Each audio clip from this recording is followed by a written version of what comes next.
ఆర్సాద్ గారు సార్ ఇది important question 1 or 2 persons మాట్లాడతారు అని చేత మీరు సూటిగా అడగండి.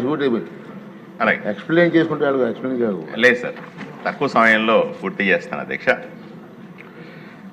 రాష్ట్రంలో పేద మధ్యతరగతి వారికి సూపర్ స్పెషాలిటీ వైద్యం అందుబాటులో లేదు అన్న విషయం మనకందరికీ తెలుసు. ఒకప్పుడు గుండె ఆపరేషన్లు, గుండె స్టంట్లు, కిడ్నీ ఫెయిల్ అయింది, క్యాన్సర్ వచ్చింది, లివర్ పాడైంది, ఓ పేషెంట్ ఐసీయూలో ఉన్నాడు, వెంటిలేటర్ మీద ఉన్నాడు, యాక్సిడెంట్లు వచ్చి దెబ్బలు తగిలిన, ఇవన్నీ కూడా అరుదుగా కనిపించేవి అధ్యక్ష. కానీ ఇప్పుడు సర్వసాధారణంగా ప్రతి కుటుంబంలో కనిపిస్తా ఉంది. ఒక కుటుంబంలో ఎవరికైనా సరే నేను ఇప్పుడు పైన చెప్పిన జబ్బులు వస్తే మధ్యతరగతి కుటుంబం పేద కుటుంబంగా మారిపోద్ది అధ్యక్ష. పేదవాళ్ళు ఇంక చెప్పనక్కర్లేదు, జీవితకాలం కూడబెట్టుకున్న డబ్బులంతా పోతాయి. ఉన్న పొలం, ఇల్లు అమ్ముకొని రోడ్డు మీద పడే పరిస్థితి అధ్యక్ష. అప్పుల పాలైపోతున్నారు అధ్యక్ష. కారణం ఈ పెద్ద జబ్బుల చికిత్స ప్రభుత్వ ఆసుపత్రుల్లో అందుబాటులో లేదు అధ్యక్ష. తప్పనిసరిగా ప్రైవేటు హాస్పిటల్ల దగ్గరికి పోవాల్సి వస్తుంది. 10-20 లక్షల రూపాయలు ఖర్చు పెడితే తప్ప దీంట్లో కనీసపు చికిత్స చేయించుకోలేని పరిస్థితి.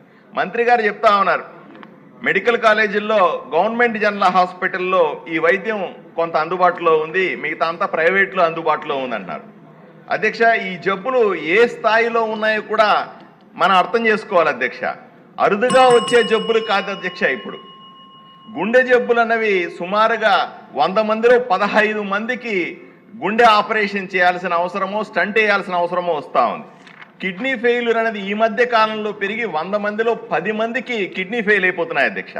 క్యాన్సర్ అన్నది 5% పెరిగిపోయింది. అడ్మిషన్ ఎవరైతే హాస్పిటల్లో అడ్మిట్ అవుతున్నారో వాళ్ళు 10% మంది ఐసీయూల్లో ఉంటున్నారు. 5% మందికి వెంటిలేటర్ అవసరం ఉంటుంది అధ్యక్ష. తాగి మొన్న జగన్మోహన్ రెడ్డి గారి మందు తాగి 5% మంది ప్రజలకి లివర్లు పాడైన పరిస్థితి మనకు కనపడతా ఉంది అధ్యక్ష.